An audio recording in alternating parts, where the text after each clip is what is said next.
Good morning, beloveds. I went ahead and took the rest day, even though I rested the first part of the week, because I'm just like, you know what?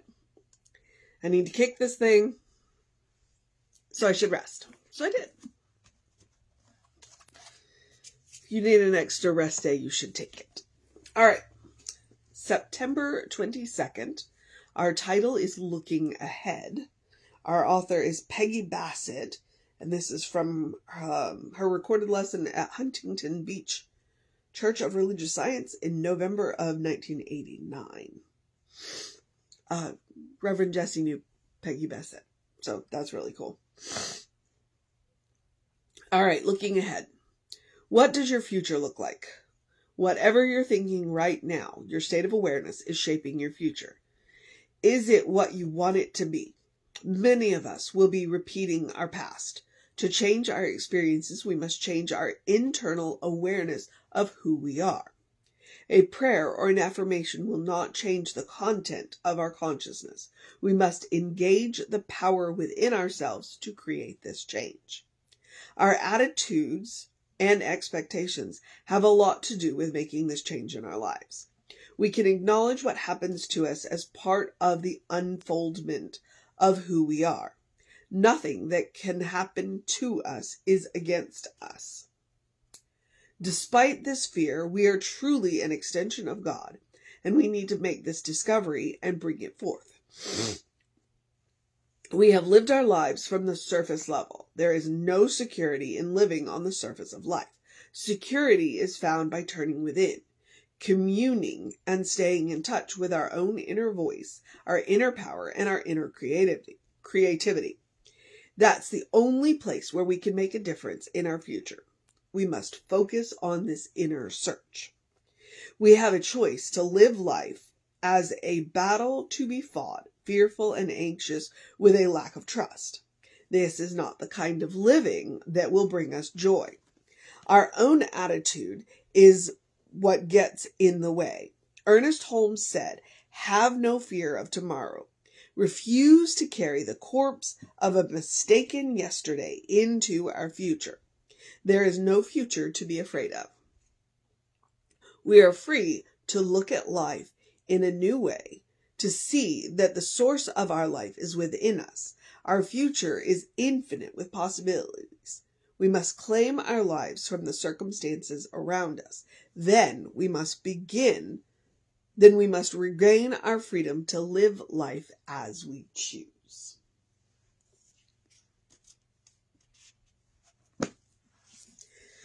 Peggy Bassett, y'all. Peggy Bassett. And I don't have the time or the spiritual acumen to take that apart.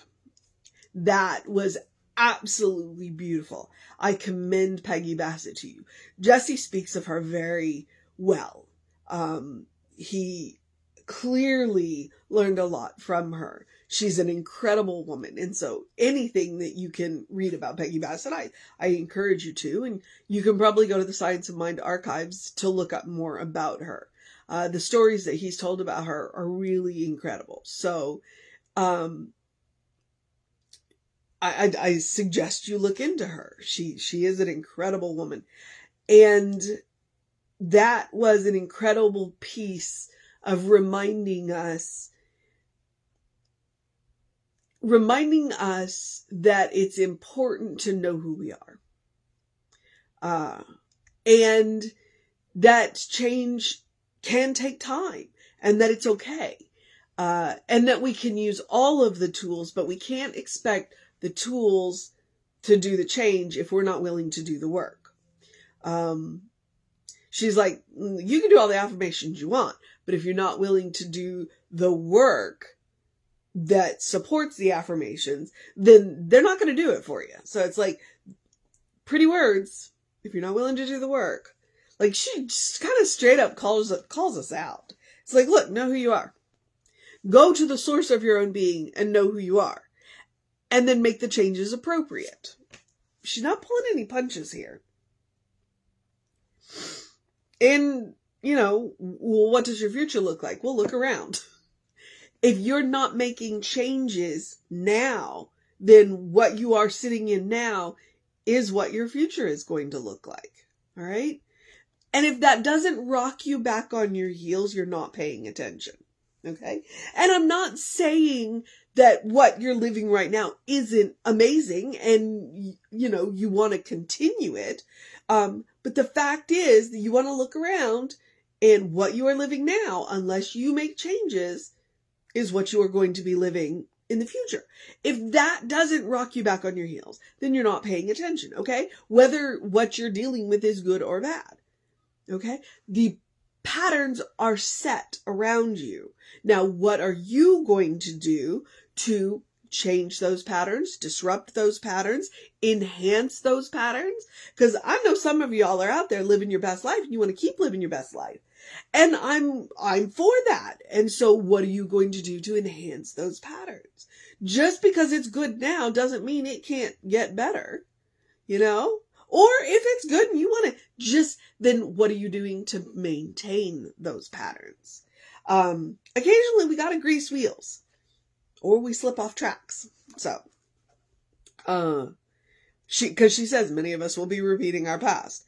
To change our experience, we must change our internal awareness of who we are.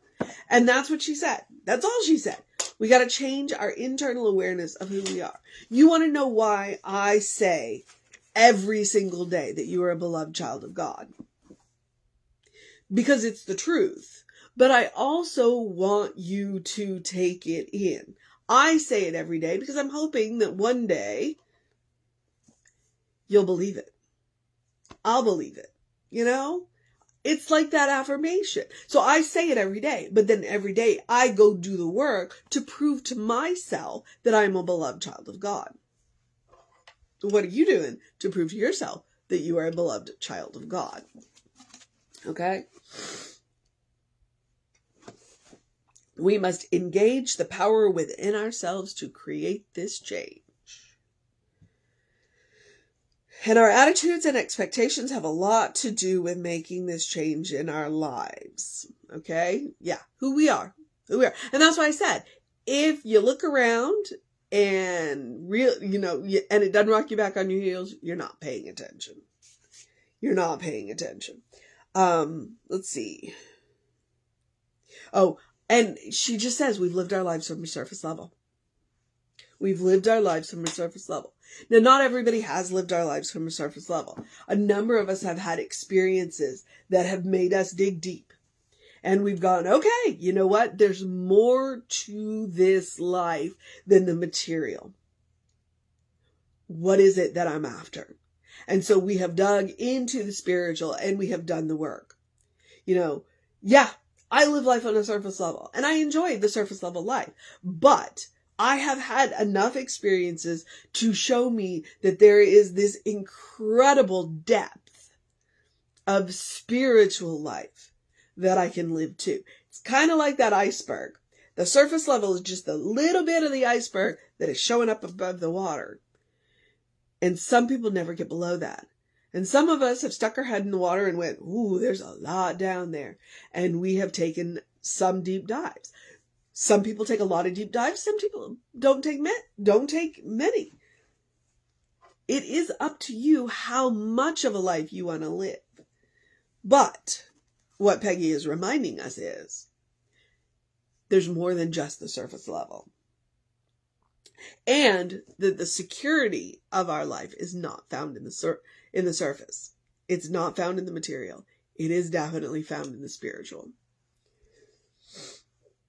We have a choice to live a life as a battle to be fought, fearful and anxious, with a lack of trust. This is not the kind of living that will bring us joy. Our own attitude is what gets in the way. And then she quotes Ernest Holmes at us. We are free to look at life in a new way. We were granted free will. At any point, you are welcome to change your mind. At any point. And then you can change it again.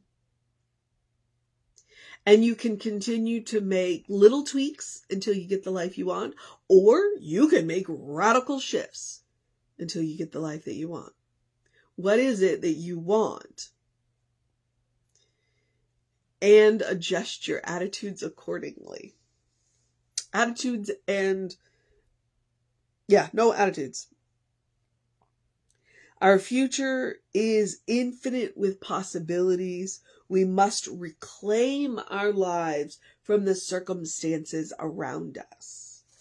We must reclaim our lives from the effects and go back to the first cause. Go back to spirit. Then we begin to regain our freedom to live life as we choose. The mission today, should we choose to accept it. And trust me, I did not even touch the surface of this thing. It is so amazing. But the mission today, should we choose to accept it, is to reclaim our lives from the circumstances around us. Our life does not have to be a battle to be fought. It does not. I have many challenges in my life, but I choose not to fight the battle of life. I do choose to rise up to meet the challenges, and occasionally I lay down and meet the challenges, but I choose not to fight life. There's so many possibilities. So we are reclaiming our life from circumstances. What does that mean?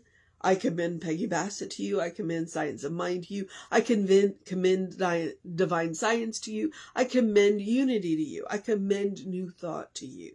There's so many different ways that we can go and reclaim our life from the circumstances. But what we have to do first is be aware of what? 1, they are circumstances. And 2, who we are and what our attitudes are.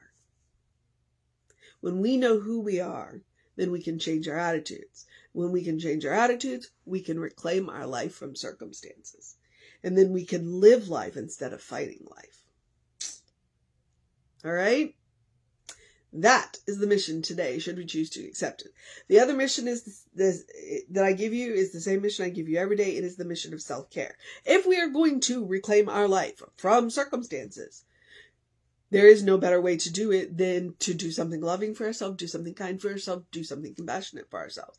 And sometimes that looks like looking around at our world and going, you know what? This isn't working. What do I need to do to change it? What do I need to do to change it? 1, I'm going to change my attitude. First being, I can change it. I can affect my life.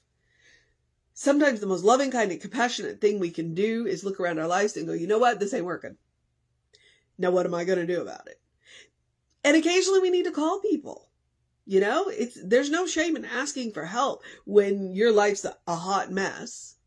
You know, I can't fix it for you, but darn sure I can stand there and hold a light while you look at what's going on. And I might be able to look over your shoulder and go, you sure you want to hold on to that? Let's talk about that attitude. What is it that you're working on? You know, love, kindness, and compassion. And sometimes that's exactly what it is. You know, call that friend who'll look over your shoulder and go, you sure you want to hold on to that? All right.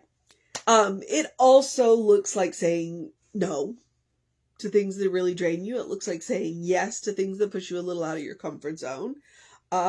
It looks like taking a deep breath before you speak. It looks like taking a nap. It looks like taking a walk. It looks like taking a break. It looks like taking a rest day. It looks like eating dessert first. You know me. I'm a big believer that chocolate is the first step to fixing anything. But it also reminds us that our life is a special occasion. Your life is a special occasion. None of us know how long we've got. So we might as well make the most of it while we're here. All right? Don't save the good stuff. Use the nice dishware now. Don't save it for that one special occasion every year. Use it a little more often than that. You know, it doesn't take much to make the ordinary extraordinary. Burn those candles. Don't wait until they're dusty and don't smell good. Write in those notebooks. Wear those fancy clothes. Live your life now. All right. And then I also want to remind you, because she mentioned it in here, you know, if we want to live in joy, joy is a quality of God. Therefore, joy is a quality of us. Therefore, we have the right to joy. No matter what is going on in the world, no matter what is going on in your life, I encourage you to make room for joy. Please do. You're a beloved child of God. You deserve your own love. You deserve your own kindness. You deserve your own compassion. You deserve joy. Make room for it. All right? The rest of the suggestions are basic self-care. Do something to engage your mind and your body, whatever that looks like for you, unless today is your day of rest. Do drink plenty of water. Hydration is super important. I will belabor the point. Absolutely. I'm a big believer in hydration. Your brain works better. Your body works better. Your skin looks better when it is well hydrated. Hydrate. And I do encourage you to get early in your day bright light. I talk about 7 to 9 in the morning, simply because the sun is hitting the earth at a particular angle. It helps to stimulate your vitamin D. It helps to stimulate your circadian rhythms, which is a natural hormone balance. You'll have more energy during the day. You'll sleep better at night. But if you get up before the sun, or for whatever reason, it's a little cloudy, or you slept in today, artificial light will help too. And as we are moving into the darker part of the year, because fall starts either today or tomorrow, or maybe we're on it. Happy Maybon. Then you can Google seasonal affect disorder lights. I think at this point you can just straight up order a light bulb that you can screw into a normal. You don't have to buy a specific thing, but they exist and they help. So I just wanted to remind you about that. And then, as always, I'm going to remind you my Ernest Holmes quote: "Open the windows of your soul. Allow the breath of heaven to remind you, you do live in heaven right here, right now. It is all around us all the time. There is one source. There is one life, one power, one presence, one source." It means that everything around you is made of God, right?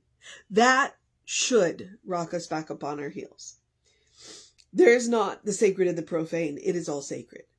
And it's that simple mind flip that can help us to begin to change our attitudes, like Peggy Bassett is talking about. Because it is a reminder that heaven is a state of mind. It is a state of consciousness. It is an attitude. It is an attitude. And when we learn to create it for ourselves, a couple of things happen. One, state of grace, nobody can take it away from you. Heaven ceases to be a place we have to get to and can become any place we are. Now that is a superpower. And we come pre-installed with it. It's included in the Christ consciousness, okay? Which is what we in the West call it, okay? They call it, we're all talking about the same thing. We just use different language and different words. Christ consciousness, okay? Heaven is a state of mind. The kingdom of God is within you. Heaven is a state of mind. And when you realize that, it ceases to be a place we have to get to and can become any place we are.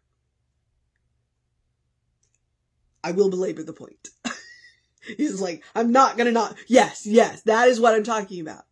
That is the message here. It's what Peggy was talking about. Heaven is a state of mind. All right. Okay. And you can always take Emma Curtis Hopkins' advice. Look for the good and praise it. When you look for the good, it naturally multiplies. It naturally multiplies. All right. Oh, still just right there. Just right there. All right. That was a deep breath. And so I am now at the part where I remind you that we are Creative Life Spiritual Center, Creative Life Spark. I'm the running River Ryan on the social medias that I'm on. I do encourage, I keep biting my tongue. I do encourage you to check out that. There's hours of content. If you need to be uplifted, trust me, there's stuff that will be very wonderfully uplifting. So I commend all of that to you. So, I'm going to take a deep breath. And if you want to know what's going on with the center, email info@creativelife.org. That'll get you on the constant contact. And those hot links are hot. If it says click here now, it will take you right to the information you want or the person that can help you get. So I commend that to you. And then now I'm at the part where I get to encourage you to have a great day, a wondrous day, a fantastic day, a magical day, an enchanted day, a wonder-filled day, an awesome day, an amazing day, a attitude day, a checking our attitude day, a living in joy day, a loving day, a kindness day, a compassionate day, a looking ahead day, a recognizing the circumstances day, a changing the circumstances day, a looking below the surface level of our life day, a good day. And if that is too much pressure, simply have a day. You are enough, just as you are. You are a beloved child of God. You are a brilliant light. You are a divine spark. You are spirit in motion. You are God in action. Or as Reverend Jesse likes to call us, you're a godling. Okay? What Peggy was talking about, what Ernest was talking about, what I'm always talking about, what Reverend Jesse is always talking about. Explore the truth of your being. Peel back the layers of who you have been told you are, what you have been told you are, and get to know who God knows you to be. Because I can promise you, the person that God knows you to be is really cool. So explore that truth. Get to know who you are. Okay? All right. Reverend David should be in around 5 p.m. with you. I will be back with you around 9 a.m.